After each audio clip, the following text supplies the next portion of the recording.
Some. Some of us. Hey, Alice, you're going to be a pain in the butt this whole interview. He needs attention. yeah, he does. All right, Granny. All right. How did you meet Papa? How did I meet Papa? I came to Estill Springs with some girls. Went to the drive-in, and he was up there at the, At the drive-in. well, not the show drive-in, the Yeah. restaurant. Oh, God. Along with, I met a bunch of them up there. I'm terrible at interviews. This is why I'm always behind the I camera. guess I better quit I'm rocking. not a journalist. Make sure you're in focus. Okay, you're in focus. Trying to think. Bear with me. Hey, I ain't no hurry.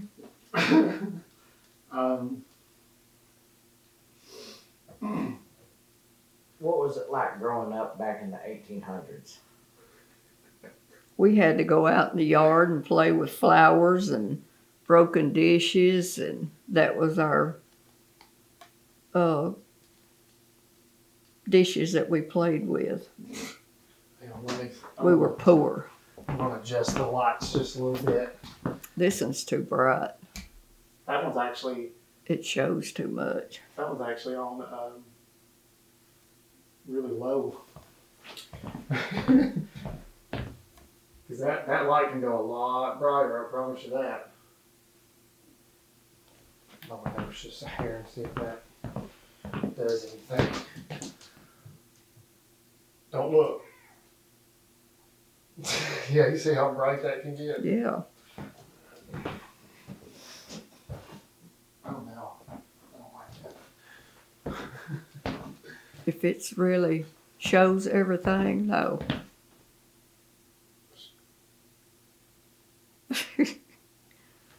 We'll take a picture of you in a minute, buddy. God, these cats.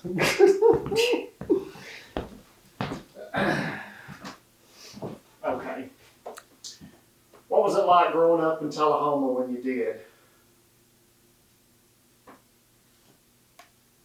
Well, we didn't have a lot of money, but we were all happy. I had 4 brothers and 2 sisters.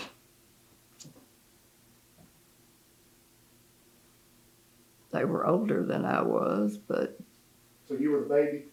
no, next to the baby. Trisha was the baby. You told me y'all slept in one bed, all of you. No. Shared one bed. Me and Patricia slept together. Mom and Daddy slept together. And the boys, time we got up bigger, they were gone, so. We had a good life. We were not rich, but we were happy. Okay. Oh my God, it's so hot I can't think. I thought you turned the air on. I did.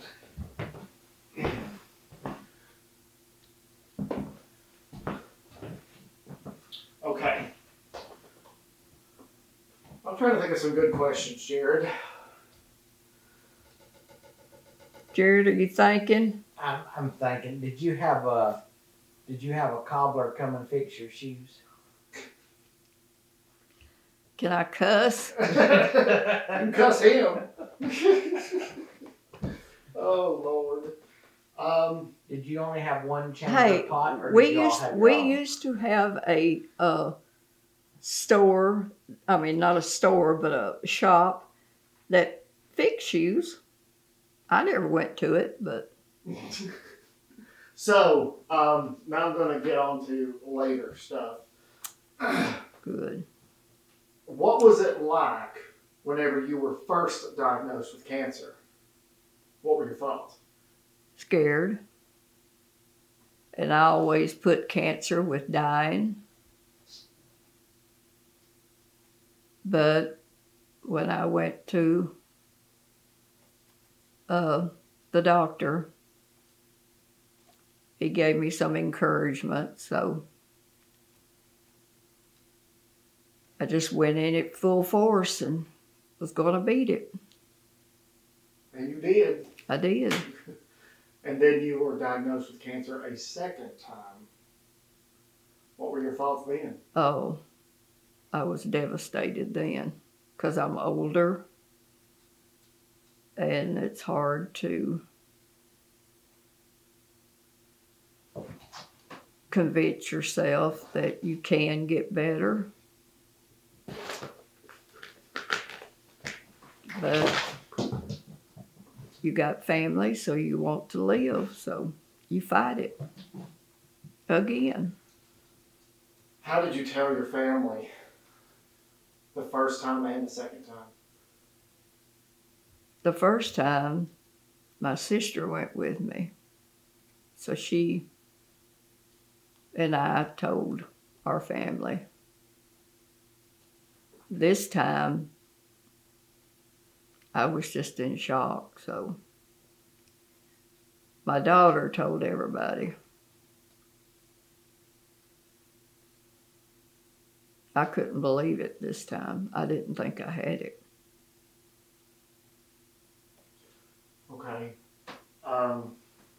In 2020, in December of 2020, you had your first car accident. What do you remember from that car accident? I remember sitting at the road. He's going to turn right. And then I pulled out and I looked and saw this car right on me. And that's all I remember. What do you remember after? After the wreck, Mm-hmm. nothing. I remember Jared, I guess it was, coming over there and hollering, "Granny, are you all right? Are you all right? Where do you hurt?" And you were airlifted, and good Lord, you got to fly for the first time. It was a good thing I was out when I was airlifted because I'd had a heart attack. I never, ever, ever wanted to be in one of those. And it took you months to recover. Months. Yes. I don't know how long I was in Erlanger. You finally got out of there in March, I think, or February. No, I wasn't home for my birthday, was I? Yeah, you were. Was I? Yeah. Okay. Drugged up, but you were home. Okay. I guess I was in the hospital maybe a month. That and the nursing home. Not nursing home, but We're getting there. whatever it was, So physical therapy. thinking back on your, and you can take some time to think about it if you want me to stop, I can. But think about 5 of your greatest memories and the funniest stories you have to tell, the saddest stories, whatever, about growing up from anything you can remember from your childhood all the way to now.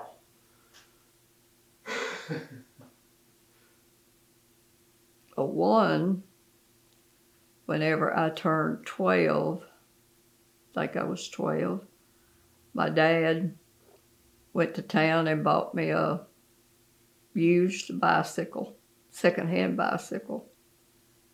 And we lived out Cumberland Springs Road. And he let me ride it home.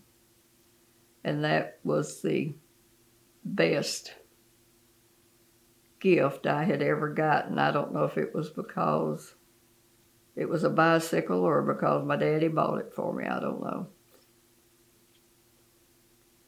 I also remember you said that you, whenever you got your first job, clock's going to bed, but whenever you got your first job, wait until this clock is done before you answer, but you said that you bought Granny Fletcher a coat with your first paycheck.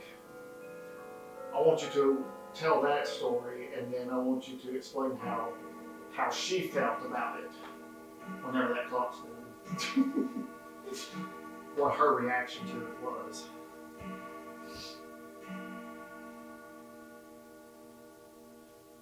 I was working at Sterling's five and dime store, and I saved up my paychecks and bought Mama a coat. It was a pretty coat, dress coat, because I knew she wouldn't buy one for herself. And she was tickled to death when she got it. But Mama's the one that took care of all of us and raised us, so she deserved it. Okay. I'm going to stop. So I want you to think about a story, one or two, to tell about whenever Mama and Chris were young, either whenever they were first born all the way until they were getting out of high school. I want you to tell a story about that. Whether Get down. whether it's funny or Get down. Elvis, you gonna scratch her. You ain't never done that. Get down. There he goes. He's being nosy. There's new things happening. Oh. Well, yeah, go ahead.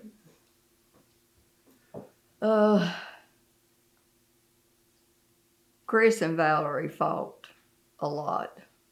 One was as bad as the other. And I left them home one day while I went to work, and your daddy or your papa was here with them. Well, the boys in the neighborhood came over and got Chris. Well, Valerie thought she needed to go with them. So she took off out the door and went with them. And they had just asphalt the road over there in front of the Brown house. And she went out barefoot and got in the asphalt, burnt her feet up. Well, when I got home and found out about it, I confronted her daddy that was supposed to be watching her. But she was okay. And then she got on her bike another time, went down the road riding, came back with 2 cats in the basket. She'd went down and saw them and said they were orphans, so she brought them to our house to take care of. What about Chris? Chris, he did something one day, and I was going to whip him with the belt. And he took off and jumped out the back door, which our house was up high. He jumped out the back door, and I told him, I said, you've got to come home sometime tonight, and you're going to get it. And it was a long time before he came home, because he knew what he was after. And I don't know of anything else that is funny. Whenever you were a kid, did y'all save up and did you get to have your own piece of chalk with your slate? Don't listen to him. No, I didn't have a slate, and I sure didn't have the chalk. Oh, God. I got a new pair of shoes every time school started. From a cobbler? No, from my mama went to the store and got them for me. Oh, Lord. And I used to go get a perm every summer. No, that was from like the village witch doctor. That right? was uptown, a beautician, believe it or not. We had a beautician. Oh, Lord. Do you have any funny stories to tell about your mom or your dad? Oh, No. I have a sad story. But no, it's not sad. We'll tell it. I don't know. I got mad one time, and Mama was always the one that whipped us, not Daddy. But I ran out the door, and my brother Fred came out, and Mama sent him to get me while she was getting a switch off of a bush. And he come dragging me back up there to her, laughing. He thought it was funny. And I got a whipping with a switch. Well, that's traumatic. It was, because your brother's out just laughing his butt off because you're going to get a whipping. My grandmother's brother went after her with a snake. Did your brothers ever go after you with a snake? No. My mama and daddy surely would have got him for that one. Oh. All right. Can you think of any stories to tell about any of your grandkids? Well, my grandkids. I know it's been years. There's a lot that you gotta filter back.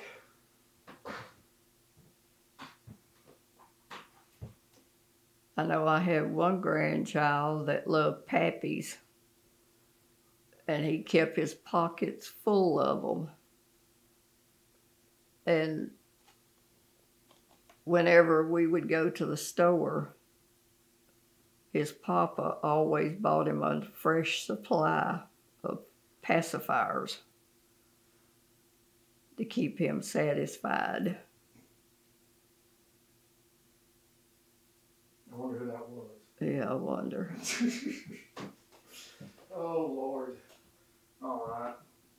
I'm trying to think of something else. I'm trying to think of something too. Who's been the most influential person in your life? Anybody, dead or alive.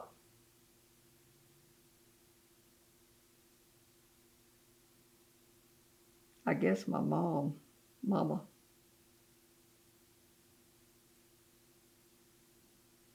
I looked up to her.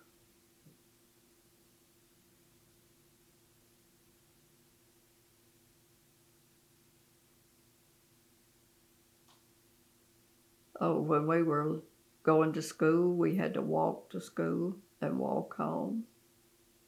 Yeah. We Was didn't. there a hill both ways? We didn't have. It was a hill in Tullahoma where that when you go down that big hill.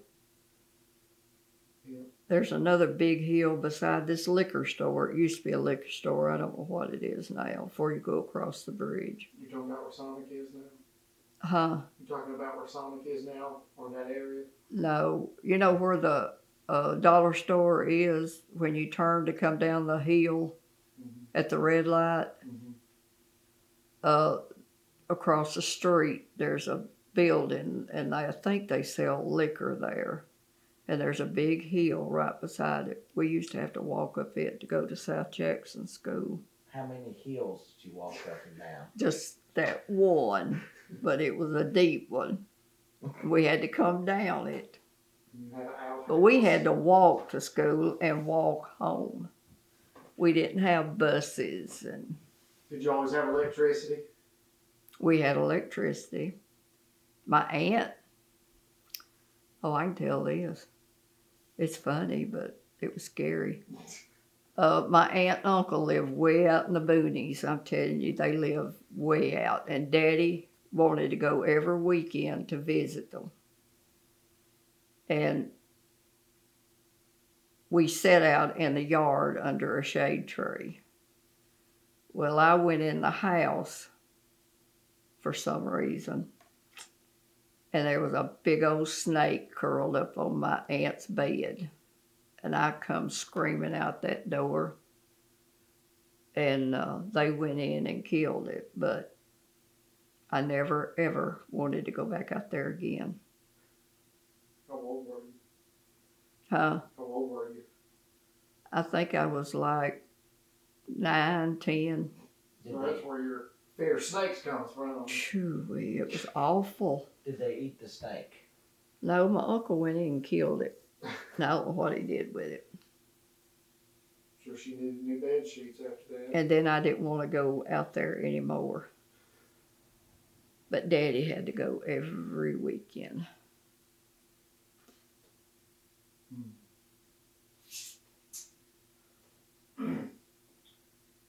Every summer, when I got older, I would go to spend the summer with my sister in Georgia. Is this before Georgia was a state? Or No, had it was become a state? it was already a state. I don't know how you can put up with him. You ignore him a lot. Oh, Lord. He'll get old one of these days. He'll look back and he'll say, "Poor old Granny, why did I treat her like that?" Oh, Lord. Because somebody's gonna be treating him like that. Oh, God. So, This is not interesting. it is actually. So, now, we'll come to an end on this part, but this will be the last thing I ask you if you can't think of anything else to talk about. Imagine, and I told you this in the car, but imagine you've already died and you know that everybody's just grieving and they're just miserable. What would you say to them if you could? That when you're born, you know you're gonna die sooner or later. And there's a better place waiting for us. And just because I went on first, I'd be waiting on them when they got there. Do you have any words of encouragement or anything like that? Anything you'd want to tell the family? That I've lived a good, long life. And I've always wanted to be around my family. Always wanted family around me. And not to grieve for me when I'm gone. Hopefully I'll be in a better place. And then I'll wait for them whenever they come. But be the best person you can be. Live a good, happy life. Don't get into trouble.